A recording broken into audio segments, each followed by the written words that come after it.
Sunday numini. Haina kiba matung inna, Chanudu Abithoi Khoidalaklami.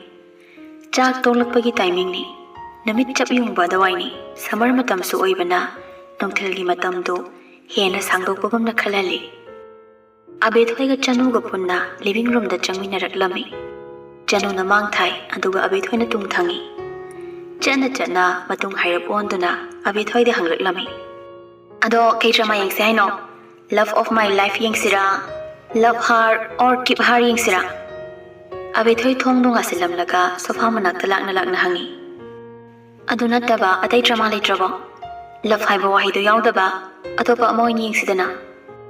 Chanu du makhol thong na hirap noi, aduga keset mayam thamliba dudagi, maani yang ningba drama ama khalaba matung, TV ando on taraga keset ando, DVD player duda happy. Love ki drama yang du smaktada love haiba wahi yaw daba drama ai, kay sanari ginang gidubo. Drama dugi intro video matik ama yaurpa dawaida. Chanu du sofa asang ba dugi manakta laktuna kakatuna hipki. Aduga Abithoi na family ba dom da yeng laktuna hangi. Ando liro dana nangi wari. Ngahan kinang na loli basing do. Tamthok pagi matam yaw dribo. Nang na wari do lira di atoba drama ama yeng duini love yaw daba. As, Chanu, kai di wari no minang ba. Pare, ay sunawanda chance ama di piri dana. Nasana yadrabani na love ki drama adun yeng bataba. Drama aduso lakpa hauri. Drama adugi background da sakliba isay aduna living room do pupnin bagum tawi. Kalingi nungsana sabaga. Drama gi ostuna marolama. Saba sumsum hingalakpa duda Abithoi na hangi. Ahing ba mathaksira. Chanu mamituna TV duda yeng na hiraklami. Drama se yeng dabagi thaidukhum thiba hauraba mo. Hoine. Drama sinadi saba phan na natabani na. Ay suwakan kalaiba. Ado hay may sema urahaba. Orange layer di juice mo. Abithoi famlam badagi hawatuna room dudagi thokri. Aduga kitchen da sanglaklami. Magi machi henthoi na gas to manaktuda leplaga. Magi phone da munna yengduna leirami ba do ubada Abithoi na hangi. Jack, kaidarage. Phone da adumak yengna henthoi do tande mandi tawna kumlami. Aina haiba na pado. Aingonda adum phone taruk le. Receive tarubra. Tawdida. Tawri su khale.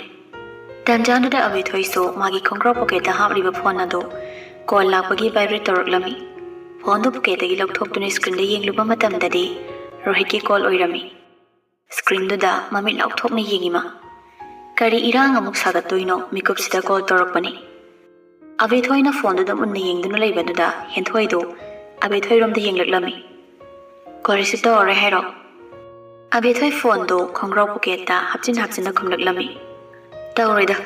Simi se ai wari sanabadi larana on pa on sina ningde. Nangso ai gi chapmana rizani. Abithoi priest panak lakna hairaklami. Chiche adumaina na pana call chaka tawrakpada reception to tawrunu. Karan ga turan ga mathong maram khangdaba wa mayam ama hairakladamni. Rohit na mangonda karan turan Siran turan pangang lakpa dugi experience tuna haibani macheda advice oina. Henthoi na sukhum laklami. Hoi, ay su dumay na khalini. Maana kitang hairakpada. Aina tethakradi. Maado, amuki hena ingonda mi usila oiduni. Abithoi na. Moyo oy sanaraga matamang na bani. Adoy sarupadi tumina lithokpa. Asi haiduna Abithoi na fridge manung dagi. Liklagi mango juice lupa tara piba bottle ani lokthokle. Aduga fridge to amu thong thingzilamlaga kitchen dagi thoraktuna living room da changlaklami. Abithoi na makutta juice bottle ani pairaga changlakpa du ubada Chanu na hairaklami. Kaino yam kuina. Abithoi khumre changlaktuna bottle ani do table da thami. Aduga drama adu yeningda dandi da yengba hawi. Drama dugi hero aduna heroine du da Luna nusina tawbiba pamdi pamjaraga phongdok pangamdaba matau singduda Chanu di kanna ngauri. Abithoi su drama du munna asum yengsiluba matamda drama dugi hero adugi maong matau singdu gusanga yamna manaba matang yauraki. Sakta chuda manaba nate. Hero aduna heroine bu lona nusijabagi matau aduga gusan na mangonda ulakpa matau aduga yamna manari. ꯑꯗꯨꯝꯅ ꯑꯕꯦꯊꯣꯏꯅ ꯋꯥꯈꯜꯗ ꯃꯪꯗꯨꯅ ꯂꯩꯔꯤꯉꯩ ꯇꯟꯖꯥ ꯑꯗꯨꯗꯅꯤ ꯆꯅꯨꯅ ꯃꯣꯟꯗꯥ ꯑꯃꯗ ꯍꯥꯏꯔꯛꯄꯗꯣ two ꯌꯦꯡꯉꯣ ꯊꯣꯏ ꯍꯦꯔꯣꯁꯤꯒꯤ ꯃꯇꯧꯁꯦ ꯑꯩꯗꯤ ꯄꯨꯡꯉꯥꯎ ꯉꯥꯎꯔꯦ ꯍꯥꯏꯕ ꯃꯥꯅ ꯅꯨꯄꯤꯁꯦ ꯅꯨꯡꯗꯤ ꯅꯨꯡꯁꯤꯔꯒ ꯐꯣꯡꯗꯣꯛꯄ ꯉꯝꯗꯕ ꯃꯇꯧꯁꯦ ꯌꯥꯝ ꯆꯥꯛꯇ꯭ꯔꯣ ꯑꯕꯦꯊꯣꯏꯗꯨ ꯒ꯭ꯌꯥꯟ ꯈꯪꯂꯛꯂꯛꯄꯒꯨꯝ ꯆꯅꯨꯗ ꯄꯤꯁꯨꯝ ꯁꯨꯛꯂꯞ ꯌꯦꯡꯉꯤ ꯆꯅꯨ ꯃꯈꯥ ꯇꯥꯔꯛꯂꯝꯃꯤ ꯅꯪꯒꯤ ꯅꯨꯡꯗꯒꯤ ꯍꯦꯟꯅ ꯀꯜꯂꯕ ꯊꯃꯣꯏꯗꯨꯅ ꯄꯦꯊꯔꯛꯄ ꯃꯤꯀꯨꯞꯇ ꯅꯨꯡꯁꯤꯕꯒꯤ ꯃꯒꯨꯟ ꯁꯣꯏꯗꯅ ꯈꯪꯂꯛꯀꯅꯤ ꯑꯁ ꯅꯨꯡꯁꯤꯕ ꯀꯥꯏꯅ ꯄꯛꯇ꯭ꯔꯦ ꯂꯥꯏꯃ ꯅꯨꯡꯁꯤꯔꯒ ꯀꯩꯗꯧꯔꯒꯦ ꯅꯪꯅꯦ ꯁꯣꯏꯗꯅ ꯈꯪꯂꯛꯈꯤꯅꯤ ꯅꯪꯒꯤ ꯃꯇꯝ ꯌꯧꯗ꯭ꯔꯤ ꯇꯧꯔꯤꯅꯤ ꯅꯨꯡꯁꯤꯕ ꯍꯥꯏꯁꯤꯅꯕꯨ ꯏꯁꯥꯗ ꯐꯤꯜ ꯇꯧꯔꯛꯂꯕ ꯅꯪꯁꯦ ꯃꯊꯨꯝ ꯃꯔꯥꯡ ꯍꯧꯗꯣꯏꯕ ꯍꯥꯏꯐꯝ ꯇꯧꯐꯝ ꯈꯪꯉꯣꯏꯗꯣꯏꯕ ꯅꯣꯛꯐꯦꯠꯀꯅꯦ ꯑꯗꯨꯝ ꯇꯧꯔ ꯂꯩꯗꯣꯏꯕ ꯑꯕꯦꯊꯣꯏꯁꯨ ꯒ꯭ꯌꯥꯟ ꯇꯥꯏ ꯈꯪꯗꯦ ꯇꯥꯗꯦ ꯈꯪꯗꯦ ꯃꯆꯤꯟꯕꯥꯗꯨ ꯇꯨꯝꯊꯣꯔꯞ ꯇꯧꯅ ꯃꯀꯣꯛ ꯅꯣꯝꯃꯤ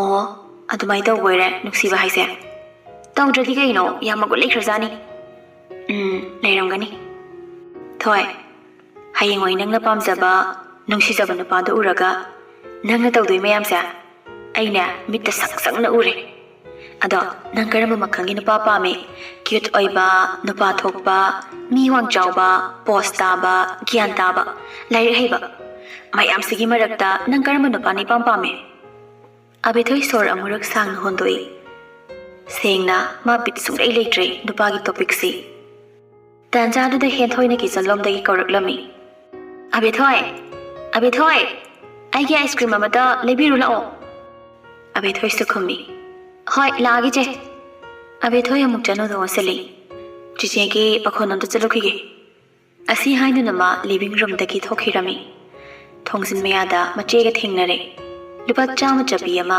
ꯑꯕꯦꯊꯣꯏꯗ ꯄꯤꯔꯛꯇꯨꯅ ꯍꯦꯟꯊꯣꯏꯅ ꯍꯥꯏꯔꯛꯂꯝꯃꯤ ꯌꯥꯝ ꯃꯃꯜ ꯇꯥꯡꯕꯗꯤ ꯂꯩꯔꯛꯀꯅꯨ ꯑꯕꯦꯊꯣꯏꯁꯨ ꯄꯩꯁꯥꯗꯨ ꯂꯧꯔꯦ ꯑꯗꯨꯒ ꯁꯨꯃꯥꯡ ꯀꯨꯝꯊꯔꯛꯂꯦ ꯑꯥꯏꯁ ꯀ꯭ꯔꯤꯝ ꯌꯣꯟꯕ ꯗꯨꯀꯥꯟꯗꯣ ꯃꯈꯣꯏ ꯂꯩꯔꯛ ꯃꯆꯤꯟꯗꯨꯗꯒꯤ ꯌꯥꯝꯅ ꯂꯥꯞꯄ ꯑꯣꯏꯗ꯭ꯔꯦ ꯑꯗꯨꯅ ꯒꯥꯔꯤ ꯊꯧꯗꯣꯛꯅꯗꯣꯏ ꯁꯔꯨꯛꯄꯨꯗꯤ ꯃꯈꯣꯡꯅ ꯑꯣꯏꯅ ꯆꯠꯂꯒꯦ ꯍꯥꯏꯅ ꯃꯈꯣꯡꯅ ꯉꯥꯍꯧ ꯂꯥꯛꯂꯝꯃꯤ ꯅꯣꯡꯁꯨ ꯃꯪꯂꯤ ꯇꯧꯔꯛꯄꯒꯤ ꯋꯦꯗꯔ ꯌꯥꯝꯅ ꯅꯨꯡꯉꯥꯏꯕ ꯃꯇꯥꯡ ꯑꯗꯨꯅꯤ ꯑꯥꯏꯁ ꯀ꯭ꯔꯤꯝ ꯗꯨꯀꯥꯟ ꯑꯗꯨ ꯌꯧꯔꯦ ꯃꯥꯅ ꯂꯩꯒꯗꯕꯁꯤꯡ ꯂꯣꯏꯅ ꯂꯩꯔꯦ ꯂꯩꯔꯛꯂꯕ ꯑꯥꯏꯁ ꯀ꯭ꯔꯤꯝꯁꯤꯡꯗꯨ ꯄ꯭ꯂꯥꯁꯇꯤꯛ ꯆꯦꯔꯪ ꯑꯃꯗ ꯍꯥꯞꯇꯨꯅ ꯗꯨꯀꯥꯟꯗꯨꯗꯒꯤ ꯍꯦꯛ ꯊꯣꯔꯛꯄꯒ ꯀꯝꯗꯧꯅꯅꯣ ꯈꯪꯗ ꯔꯣꯍꯤꯠꯇꯨ ꯃꯥꯒꯤ ꯍꯦꯛ ꯃꯃꯥꯡꯃꯛꯇꯗ ꯂꯦꯞꯇꯨꯅ ꯃꯉꯣꯟꯗ ꯃꯨꯟꯅ ꯌꯦꯡꯗꯨꯅ ꯂꯩꯔꯝꯃꯤ ꯑꯕꯦꯊꯣꯏꯁꯨ ꯆꯞ ꯂꯦꯞꯇꯨꯅ ꯔꯣꯍꯤꯠꯇ ꯇꯤꯡꯉꯛ ꯌꯦꯡꯗꯨꯅ ꯂꯩ ꯉꯥꯏꯍꯥꯛꯇꯤ ꯋꯥꯍꯩ ꯑꯃꯐꯥꯎ ꯍꯥꯏꯅꯗꯦ ꯃꯈꯣꯏ ꯑꯅꯤ ꯇꯨꯃꯤꯟ ꯂꯩ ꯀꯣꯟꯅ ꯊꯪꯅ ꯔꯣꯍꯤꯠꯅ ꯁꯧꯔꯪꯅꯅ ꯍꯪꯂꯛꯂꯝꯃꯤ ꯅꯪꯒꯤ ꯐꯣꯟꯗꯣ ꯌꯥꯗ꯭ꯔꯕꯣ ꯑꯕꯦꯊꯣꯏ ꯁꯣꯔ ꯑꯃ ꯁꯥꯡꯅ ꯍꯣꯟꯗꯣꯛꯂꯒ ꯌꯥꯝꯅ ꯐ꯭ꯔꯦꯟꯂꯤ ꯑꯣꯏꯕ ꯃꯑꯣꯡꯗ ꯈꯨꯝꯃꯤ ꯌꯥꯏ ꯀꯩꯁꯨ ꯇꯧꯗꯦ ꯍꯪꯕꯤꯔꯛꯄꯒꯤꯗꯃꯛꯇ ꯊꯦꯡꯀ꯭ꯌꯨ ꯅꯠꯇ꯭ꯔꯒ ꯅꯈꯨꯠꯇ ꯇꯦꯛꯑꯕꯣ ꯑꯕꯦꯊꯣꯏ ꯃꯥꯒꯤ ꯃꯈꯨꯠ ꯑꯅꯤꯃꯛ ꯔꯣꯍꯤꯠꯇ ꯎꯠꯂꯤ ꯇꯨ ꯀꯩꯁꯨ ꯇꯧꯗꯦꯅ ꯔꯣꯍꯤꯠ ꯃꯈꯨꯠ ꯑꯅꯤꯃꯛ ꯈ꯭ꯋꯥꯡꯗ ꯊꯝ ꯆꯤꯟꯕꯥꯡꯗ ꯆꯤꯡꯂꯞ ꯅꯣꯛꯐꯦꯠ ꯇꯧꯔꯛꯂꯝꯃꯤ ꯑꯗꯨꯗꯤ ꯀꯩꯒꯤꯅꯣ ꯑꯩꯒꯤ ꯀꯣꯜ ꯇꯧꯕꯗ ꯄꯥꯏꯔꯛꯇ꯭ꯔꯤꯗꯤ ꯑꯕꯦꯊꯣꯏ ꯄꯥꯎꯈꯨꯝ ꯄꯤꯐꯝ ꯈꯪꯗꯦ ꯔꯣꯍꯤꯠ ꯑꯗꯨꯃꯛ ꯅꯣꯛꯐꯦꯠ ꯇꯧꯏ ꯅꯣꯛꯂꯤꯕ ꯃꯤꯅꯣꯛꯇꯨ ꯃꯔꯧ ꯂꯩ ꯑꯥꯊ꯭ꯔ ꯆꯦꯜꯂꯤ ꯑꯕꯦꯊꯣꯏꯅ ꯑꯣꯏꯗꯕ ꯋꯥ ꯑꯃ ꯍꯥꯏꯔꯛꯄꯗ ꯍꯨꯔꯥꯟꯕ ꯐꯥꯒꯦ ꯈꯟꯕꯒꯤ ꯃꯤꯅꯣꯛꯅꯤ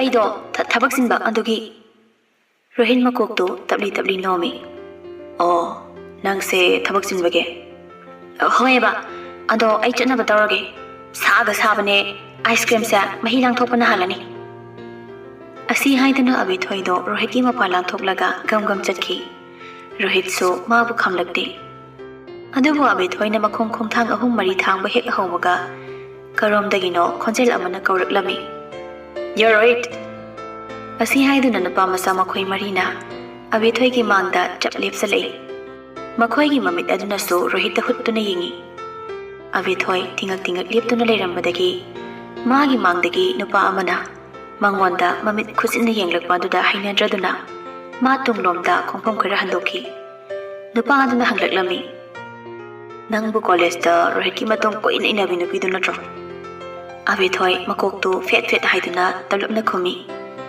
ꯅꯠꯇꯦ ꯃꯤ ꯑꯣꯟꯅꯔꯝꯒꯅꯤ ꯑꯁꯤ ꯍꯥꯏꯗꯨꯅ ꯑꯕꯦꯊꯣꯏ ꯑꯃꯨꯛ ꯆꯠꯀꯦ ꯇꯧꯏ ꯍꯟꯗꯛꯇꯤ ꯔꯣꯍꯤꯠꯅ ꯐꯠ ꯃꯥꯒꯤ ꯂꯦꯡꯖꯨꯝ ꯑꯗꯨꯗ ꯃꯈꯨꯠ ꯊꯝꯂꯒ ꯅꯣꯛꯀꯦꯝ ꯍꯥꯏꯒꯦꯝꯅꯅ ꯍꯥꯏꯔꯛꯂꯝꯃꯤ ꯅꯆꯤꯟ ꯊꯤꯅꯨꯅꯦ ꯅꯪꯕꯣ ꯑꯩꯈꯣꯏ ꯑꯅꯤ ꯕꯦꯁ ꯐ꯭ꯔꯦꯟ ꯅꯠꯇ꯭ꯔꯣ ꯑꯕꯦꯊꯣꯏ ꯃꯃꯤꯠ ꯃꯊꯛꯇ ꯑꯣꯟꯈꯠꯇꯨꯅ ꯁꯣꯔ ꯈꯪꯍꯣꯟ ꯍꯣꯟꯗꯣꯛꯏ ꯑꯗꯨꯒ ꯔꯣꯍꯤꯠꯇ ꯄꯩꯔꯞ ꯌꯦꯡ ꯖꯨꯖꯥ ꯇꯧꯅ ꯍꯥꯏꯔꯛꯂꯝꯃꯤ ꯀꯩꯅꯣ ꯉꯥꯎꯔꯕ ꯅꯪꯕꯣ ꯔꯣꯍꯤꯠꯁꯨ ꯁꯣꯟꯊꯥꯡꯅꯅ ꯈꯨꯝꯂꯛꯂꯝꯃꯤ ꯑꯩꯒꯤ ꯀꯣꯜ ꯄꯥꯏꯔꯛꯇꯕꯩ ꯊꯕꯛ ꯇꯧꯕ ꯇꯥꯔꯦ ꯍꯧꯖꯤꯛ ꯑꯩ ꯊꯕꯛ ꯆꯤꯟꯕꯩꯅꯦ ꯍꯥꯏꯗꯨ ꯇꯥꯗ꯭ꯔꯣ ꯑꯗꯨ ꯀꯣꯜ ꯕꯦꯛ ꯇꯧꯔꯛꯄꯗꯤ ꯌꯥꯏꯗꯅ ꯅꯪꯒꯤ ꯀꯣꯜꯗꯣ ꯃꯔꯨ ꯑꯣꯏꯔꯝꯃꯣꯏꯅ ꯈꯜꯂꯨꯕ ꯑꯩꯅ ꯀꯣꯜ ꯇꯧꯔꯛꯂꯤꯗꯣ ꯃꯔꯨ ꯑꯣꯏꯔꯀꯥꯟꯗ ꯈꯛꯇꯅꯤ ꯃꯈꯣꯏ ꯑꯅꯤꯅ ꯖꯨꯖꯥ ꯖꯨꯖꯥ ꯇꯧꯅ ꯋꯥꯔꯤ ꯁꯥꯟꯅꯗꯨꯅ ꯂꯩꯈꯤꯕ ꯑꯗꯨꯗ ꯃꯥꯡꯗ ꯂꯦꯞꯂꯤꯕ ꯅꯨꯄꯥ ꯑꯃꯅ ꯍꯪꯂꯛꯂꯝꯃꯤ ꯂꯣꯏꯗ꯭ꯔꯤꯕꯣ ꯆꯤꯔꯣꯜ ꯇꯧꯅꯕ ꯑꯕꯦꯊꯣꯏ ꯅꯨꯄꯥꯗꯨꯗ ꯐꯠ ꯌꯦꯡꯈꯠꯂꯦ ꯑꯗꯨꯒ ꯍꯥꯏꯔꯝꯃꯤ ꯅꯣꯛꯐꯦꯠ ꯇꯧꯗꯨꯅ ꯅꯣꯏꯒꯤ ꯊꯣꯛꯄ ꯋꯥꯔꯤ ꯁꯥꯟꯅꯍꯧꯀꯣ ꯑꯩ ꯆꯠꯂꯝꯃꯒꯦꯀꯣ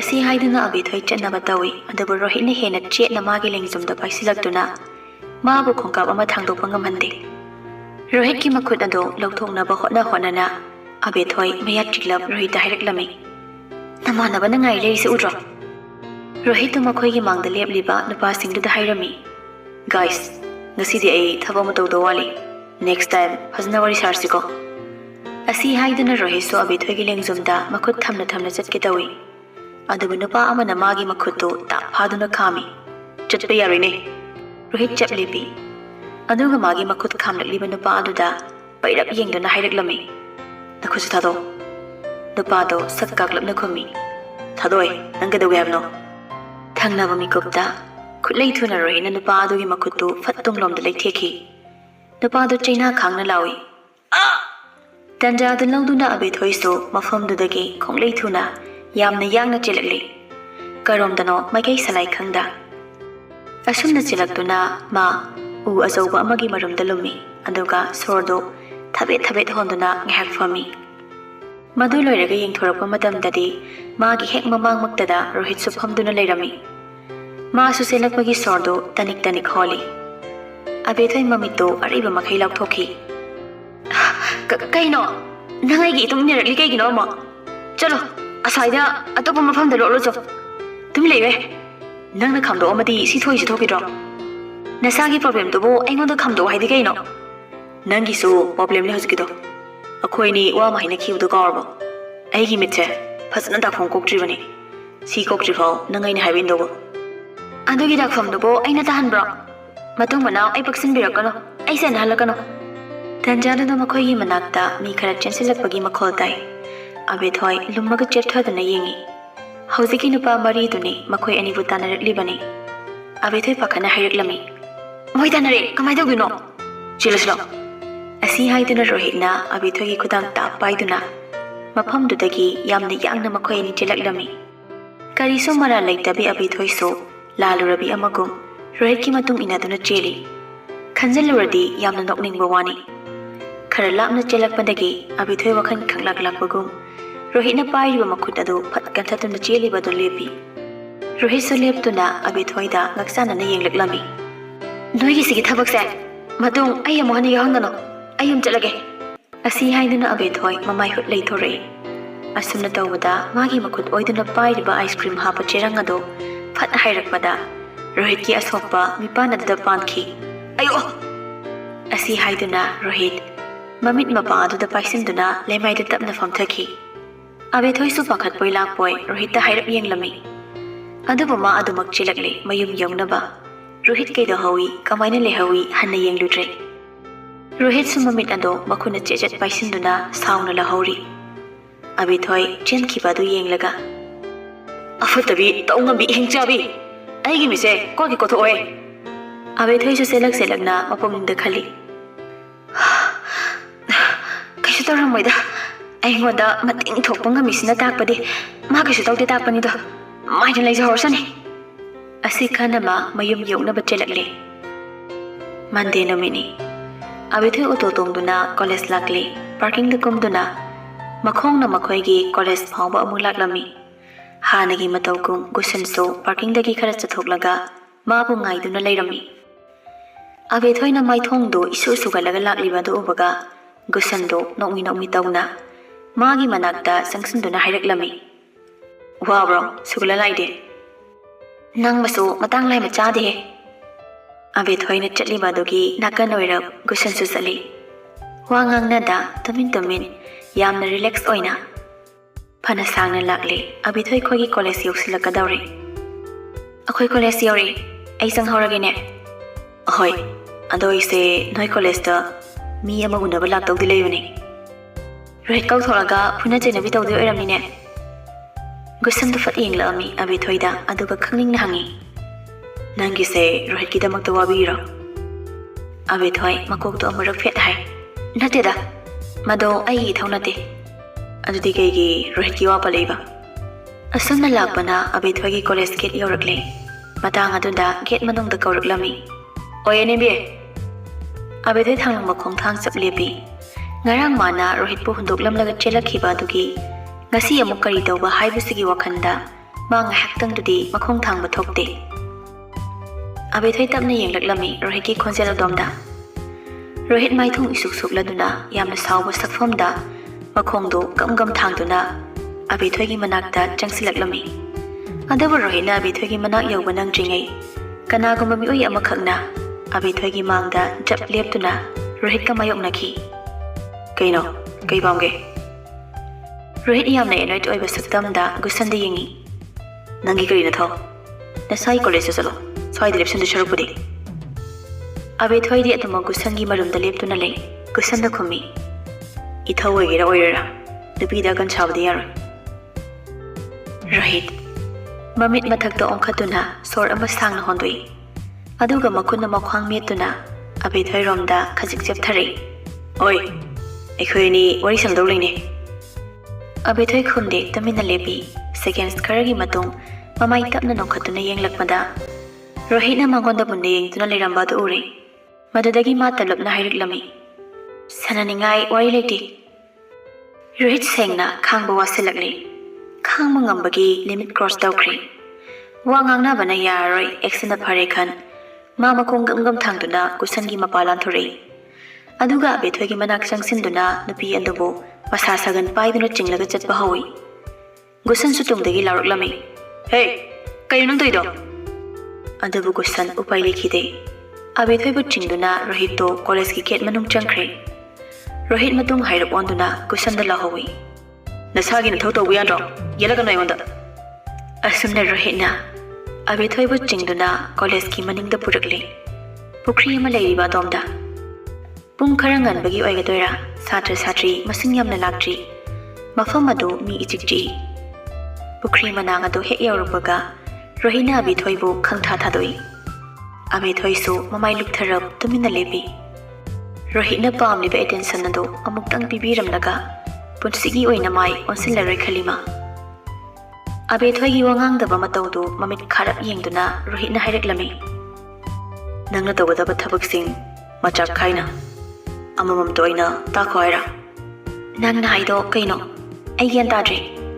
Rohit handak di khonjran do khangawang khali mitse ai gi mitse ngarang dagi tak famse mayek sing bhendle abethoi makhut ani do mangda pulap paisin makhong na mana leimai da hairap taklaga khumi aina natte ice cream haba cherang dunani nangi se aingon do usitaba henjlira abethoi makok do tablapna phet hai adui natteda nangna wangang bada soiba yawbado semdokpane Rohit sor amurak sangna hondoi nang kayam kuina nam kan kideno abethoi handakti mamai khajik nongkali adugu Rohit yengbagi mahut nakanama da lekthokhi anam kan manati nangna ido iral yamna lehening bagi maong tawbuda aidi iral leite na hanjin utpane maduda nangna ise anam kale haina lana khanba oiramgani Rohit mamito sangtoklaga haireklami nangi nara